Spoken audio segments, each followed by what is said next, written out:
Cosplay World, we're back from our convention or event, and we have successfully had a great time with our EVA foam cosplay work of some kind. Now, it is time to store it, and while EVA foam doesn't seem to chip as much as, say, some of our harder materials like wood or plastics or things like that, it can be damaged over time if you don't store it correctly.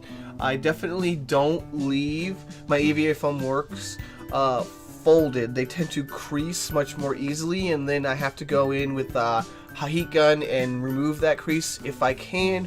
Or what can happen is it kind of buckles the paint job or causes the paint job to crack, and so that is a huge pain in the butt to fix with EVA foam. I tend to leave them laying flat as possible and not to put them under too much pressure. I can put relatively flat things on top of them, but anything that has like a foot or a marker or a place where it puts a particular bit of pressure on, that tends to leave a mark over time as it presses itself into the EVA foam. And again, that becomes a problem that is not horrible, but getting that out with the heat gun is something I would rather not do. And I'd rather not have marks in my costumes once I pull them out.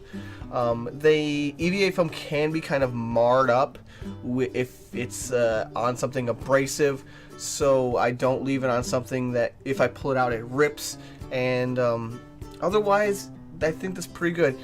You may want to keep it away from dust, but it's not as bad as some other materials.